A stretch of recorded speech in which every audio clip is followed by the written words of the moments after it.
नमस्कार साथियों, अगर आप भी नीट एग्जाम की तैयारी करना चाहते हो दोस्तों, अगर आपने नीट एग्जाम के बारे में सुना है दोस्तों और आप 9th में पढ़ रहे हो, 10th में पढ़ रहे हो, 12th में पढ़ रहे हो, अगर आप भी फ्यूचर में नीट एग्जाम की तैयारी करना चाहते हो और नीट एग्जाम के बारे में कुछ भी नहीं जानते हो कि नीट एग्जाम क्या होता है, नीट एग्जाम में कौन सा सब्जेक्ट होते हैं, नीट का एग्जाम क्यों दिया जाता है, आखिर क्या फायदे होते हैं, क्या नुकसान होते हैं, ए टू जेड हम आपको पूरी जानकारी बताएंगे नीट एग्जाम के बारे में। सबसे पहली बात, अगर आपने किसी भी बच्चे को नीट एग्जाम की तैयारी करते देखा है, अगर आपने नीट के बारे में सुना है और इसके बारे में आप कुछ भी नहीं जानते हैं, तो मैं बता रहा हूं कि नीट एग्जाम क्या होता है। सबसे पहली बात, नीट एग्जाम क्या होता है। नीट एग्जाम दोस्तों एक एंट्रेंस एग्जाम होता है जो एनटीए के द्वारा कंडक्ट कराई जाती है। और यह किन बच्चों के लिए कंडक्ट कराई जाती है? जो बच्चे फ्यूचर में डॉक्टर बनना चाहते हैं। बच्चों, जो बच्चा फ्यूचर में आगे चल के डॉक्टर बनना चाहता है वह नीट एग्जाम की तैयारी करना चाहता है। यानी मैं बता दूं नीट एग्जाम होता क्या है। तो नीट एग्जाम दोस्तों एक एंट्रेंस एग्जाम होता है जो कि मतलब एनटीए द्वारा कंडक्ट कराई जाती है। यह उन बच्चे के लिए है जो फ्यूचर में डॉक्टर बनना चाहते हो।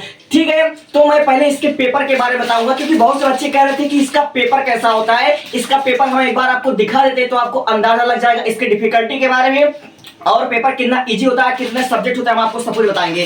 सबसे पहली बात देखिए, ये जो आपका पेपर है दोस्तों, ये आपका 2026 का पेपर है जो कि कोड नंबर 70 है।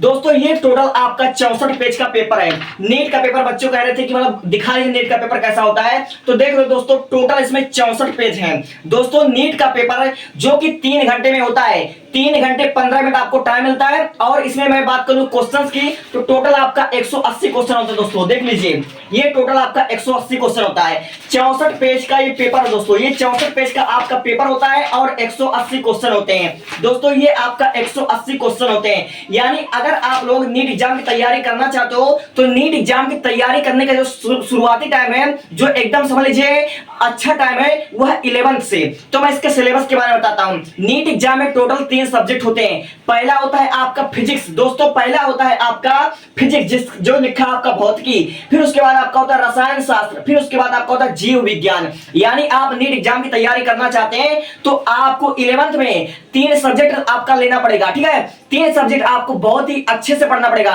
केमिस्ट्री, फिजिक्स और बायोलॉजी। यानी जो नीट एग्जाम की तैयारी करते हैं वह पीसीबी साइड से होते हैं। यानी 11th 12th बाद साइंस तो लेंगे लेकिन बायोलॉजी लेंगे। अगर आप फ्यूचर में तैयारी करना चाहते हो नीट की तो आपको 11th में आपको बायोलॉजी ही लेना पड़ेगा और साथ साथ आपको नीट एग्जाम की तैयारी करना पड़ेगा। ठीक है दोस्तों, तो टोटल इसमें आपका 3 सब्जेक्ट होते हैं और 3 घंटे आपको मिलते हैं दोस्तों। और अगले साल यानी 2027 में, 28 में, 29 में ये जो नीट का पेपर होता है ना दोस्तों, पहले तो आपका ऑफलाइन होता था लेकिन अब सीबीटी मोड में होगा, यानी कंप्यूटर बेस्ड टेस्ट होगा। अब यह परीक्षा आपका ऑनलाइन होगा।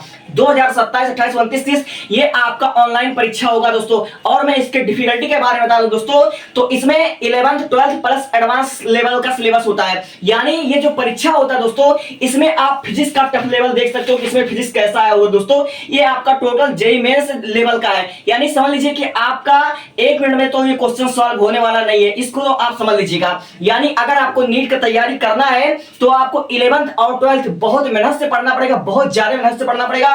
और साथ ही साथ आपको जेईई मेंस का मतलब पैटर्न, जेईई मेंस को एक क्वेश्चन को आपको सॉल्व करना पड़ेगा। क्योंकि दोस्तों देखो, जो आपका एनटीए होता है वह नीट का पेपर भी कंडक्ट कराता है और जेईई मेन का पेपर कंडक्ट कराता है। साल में टोटल 14 पेपर कंडक्ट कराता है दोस्तों। तो इसलिए आप लोग समझ सकते हो कि जो बच्चा नीट की तैयारी कर रहा है वह साथ ही साथ जेईई मेंस के मतलब फिजिक्स को सॉल्व करता है, जेईई मेंस के लेवल को फिजिक्स को पढ़ता है और फिर केमिस्ट्री को केमिस्ट्री को भी पढ़ता है। दोस्तों मैं बात करूं 2026 के रीनीट की, 2026 में एक बार तो पेपर लीक हो गया था नीट का, फिर उसके बाद हुआ 21 जून को रीनीट। दोस्तों इसमें अगर मैं देख लूं तो इसमें जो बायोलॉजी है तो बायोलॉजी तो बहुत आसान दोस्तों। क्लास 9th में पढ़ने वाला बच्चा, क्लास 11th में पढ़ने वाला बच्चा नीट के पेपर का बायोलॉजी सॉल्व कर लेगा दोस्तों। इतना इजी है बायोलॉजी का पेपर। बायोलॉजी का पेपर तो बहुत ही इजी है। लेकिन मैं बात कर लूं केमिस्ट्री का पेपर दोस्तों, 24 साल में पहली बार इतना टफ केमिस्ट्री का पेपर आया दोस्तों, 24 साल में। और देख लीजिए फिजिक्स, केमिस्ट्री और फिजिक्स दोस्तों, एक क्वेश्चन तो 1 मिनट में कभी सॉल्व हो ही नहीं सकता, ये थोड़ा लेंथी था। समझे मेरी बातें? तो आपको टोटल 3 घंटे 15 मिनट का टाइम मिलेगा दोस्तों, 3 घंटे 15 मिनट का टाइम मिलेगा। और अगले साल ये वाला पेपर सीबीटी मोड में होगा। ठीक है, तो नीट एग्जाम के पैटर्न के बारे में हमने आपको बता दिया। एक बार फिर से बताना चाहता हूं, आपको टोटल जो टाइम मिलेगा वह 3 घंटे 15 मिनट का होगा और टोटल 180 क्वेश्चन होगा। ठीक है, 180 क्वेश्चन होगा, मल्टीपल टाइप क्वेश्चन होगा, ठीक है। इसमें थ्योरी बेस भी कुछ क्वेश्चन हो सकते हैं और इसमें न्यूमेरिकल होगा। फिजिक्स में, केमिस्ट्री में टोटल आपका न्यूमेरिकल होगा। अगर आप नीट एग्जाम की तैयारी करना चाहते हो तो आपका कैलकुलेशन मजबूत हो चाहिए दोस्तों। फिजिक्स में, केमिस्ट्री में जो इतने हार्ड न्यूमेरिकल आते हैं, अगर आपका कैलकुलेशन वीक है तो कभी भी आप नीट एग्जाम कभी भी क्वालिफाई नहीं कर सकते। यानी अगर आपको नीट एग्जाम क्वालिफाई करना है तो पहले आप अपना न्यूमेरिकल जरूर मजबूत कर लीजिएगा।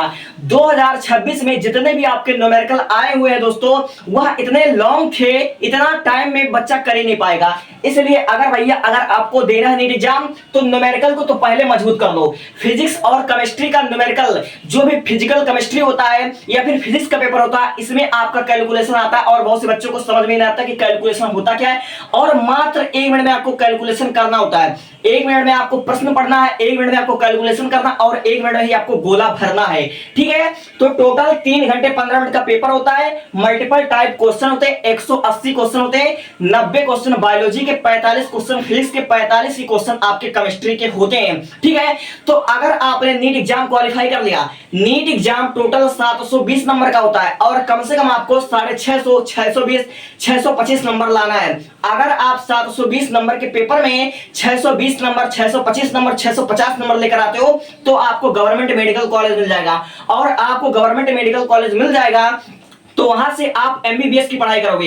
एमबीबीएस क्या होता है? एमबीबीएस एक डॉक्टर की डिग्री होती है। अगर आप 5.5 साल का एमबीबीएस कर लेते हो तो आप एक डॉक्टर बन जाओगे, ठीक है, डॉक्टर बनोगे, ठीक है। अगर डॉक्टर बन गए और उससे आगे की पढ़ाई करना चाहते हो तो आपको नीट पीजी का तैयारी करना पड़ेगा। और नीट पीजी का तैयारी करने के बाद आपको 3 साल एमडी या एमएस करना पड़ेगा और फिर उसके बाद आपको 2 साल का सुपर स्पेशलिस्ट बनना पड़ेगा। यानी एक डॉक्टर बनने के लिए आपको टोटल 10.5 से 12.5 साल लगेंगे।